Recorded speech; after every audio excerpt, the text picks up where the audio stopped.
ካብ ህዝብን ናብ ህዝቢ ናይ ህዝቢ ብህዝቢ ድልድል ቃና ታሪኽ ናይ ንሽቶ ዓቢ ኤሪሳት ኤሪሳት ድምፂ ውፁዓት ድምፂ ዕቡሳት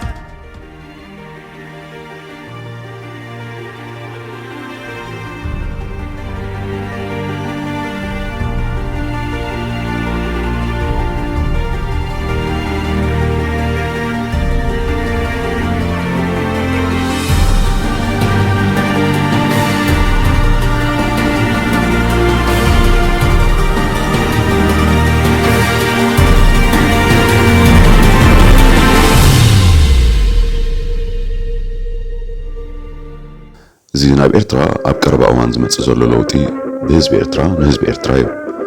هاوشت هاجر كوينهم زك على سوزرلو نتوم بمليون زقط صارو أبسدت زركب حواتهم زمان قولو ويدما تم أبسدت كوينهم دمصهم زسمعون زودبون حيال قالت زكايدون زرلو نتوم أبوشت هاجر زرلو زدليو خزوم زقبرو يكونن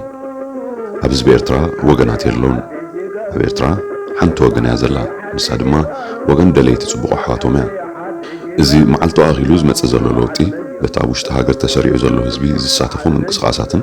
عبدك زلو حيال ودابتاتن زمتسه لنفسه كف زيغا فتحن سلام راوان زيب لوتي بحكمبر بديكتاتورات هاي نقصان سناي قربتنا ددواتنا حزنا سناي قربتنا ددواتنا حزنا حزة حزانة الليبا هاجركا هتركبا إذا زمت زلو لوتي كأكز خل لوتي كونن تي نهزبا جنبار أسيرو نمنجست إرترا فريسو نهاجر والكاي دكانو جيروها الزنحة نمن إساي سوقيجو نقول عسبيتنا أرجيتن زكالابت محبر حسورات عدميو سلازا أغلى بعلي موت علو أبزي تعرفوا زلو حتير أوان نحد حدو خبالعن مهدمي خاتسببن كمودما نتوم عينتون كي تخفتلو نسأنها ملبمي كخونو منبر كالك جبرو زخلي بلون حزب إرترا ننوع أوان نتعمل سلسة تسممو عبلبهم بزعبا زيز بزحدرو ناكت سمو خوينو عبيدوهم حجدما سمو خوينو يمرزو مالو التي لو تزمتسك فالحبرة تسب بحق التجزاء من قصد زلوها فتحويت هاجرن ممسا أمبر كم مسفنوين سرعتات بسحلة سيف زفان منتلو أخلي الكرف استبقى سيكونن بتوم أبوشت هاجر كيتحللو زك على زلون أبوتسا خوينو مس حزبهم زلو محبرة زرقا قصو زلون زيقاتات زدلا زلو حد نتصور نجاري زخون يكون إرتراو زيقا انتلاي تبقى بنت خسيسو عبيت فردي زغرب قتالي ملو حقاو مسال زلو من تقونيو زغال تزكايد زلو كابز وصاي بزعبا كساسا عن تزخون نتوم رؤيات كساعتي مقلايهم زدلي مخونن فتحونا تحبرة تسب بتن حيالات زلو فري كونن زعكن جونا حزب إرترا بتنتوم زغف أبدل زفتسمو زيغاتاتو زفقدو قبو فتحو مسرح فردن عبتستفردو لهم موتا زرخبو مكن خانن يوزر رقاقت حزب إرترا بقارن بموسبون زفسس دم نافقر زلو تنبر عطيات حواتو ناتتسبات سبا قزار اسو خصن نزعت غزبي كونن حزب إرترا أبكر مهابتا مسجد زي كونن نلمنتي أبقتهم كرئيس تكوبيو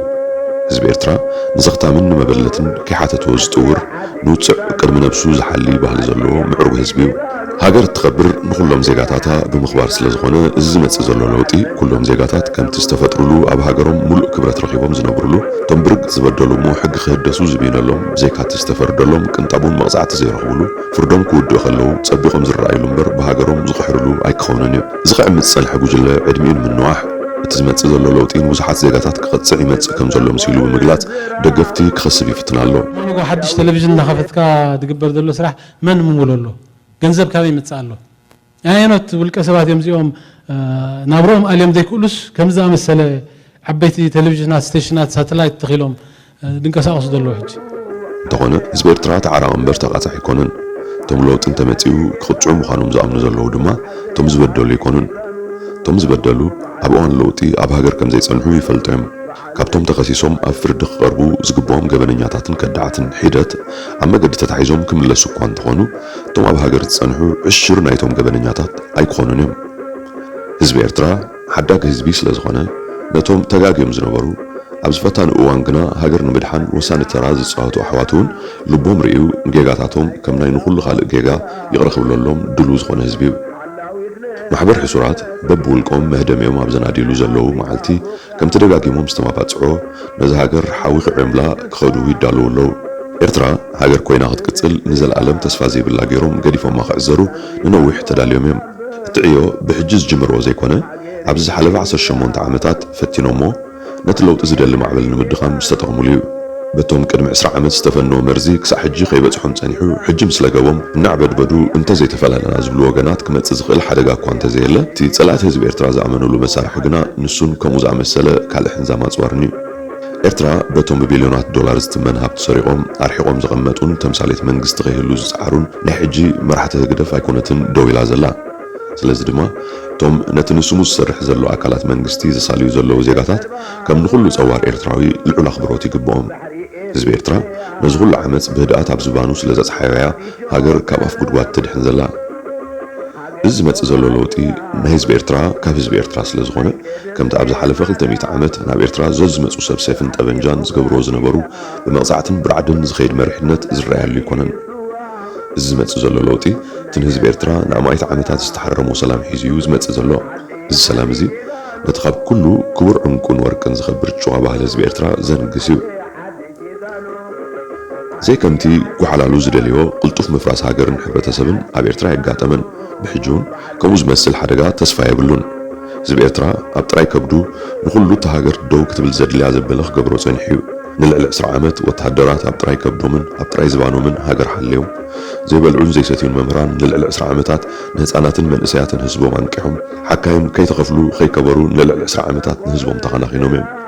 كلهم سرحتنياتات منغستي كي تخفلو تهاجر دويلة ክትቅጽል ኣኺሎማ ቶም ዝተሰደዱ ነትፈሪሱ መዕደ መኻል ዓመፅ ክኸውን ዝተደለየ ቁጠባ ሃገር ደው ኣቢሎም ንመደባት ጠላማት ኣዳናጉዮም እዮም ልክዕ ከምቲ ኣብ እዋን ቃልሲ ብርቱዕ ሓይሊ ህዝባዊ ግንባር ሓርነት ኤርትራ ንመደባት እቶም ሃሱሳት ዝሰዓሮ ኣብዚ ዝተሓልፈ ናይ ዓመፅ ዓመታት ባህር ህዝቢ ኤርትራ ስዒሩ ሃገር ኣድሒኑ እዩ ድሕሪ 16 ዓመታት ካብቲ ህዝቢ ንሓድሕዱ ክባላዕ ዝተጸበይሉ እዋን ህዝቢ ኤርትራ ገና ደው ኢሉ ኣሎ ደው ኢሉ ጥራይ ዘይኮነ ድማ فليتون كيف لتن بزرعي حيلي توم دولات متاللتو مدفرس إنهم نبزازا مثل ما توم كمرحو كي قالوا صنيحهم أبز جيزي قال غفال حزب إرترا لو تمتيو سلطان تركيبو نتوم استرفو 5 مسلخ واردو من انتي كونن يأكل زبل زلو يأكل زبحاللو زلو نتبز حلفة تغطات على مجزأتاتن أبتغدعات تراي حيلي حيزوم استرفو الأوانن زنبر وردات حزب إرترا نخبكعيو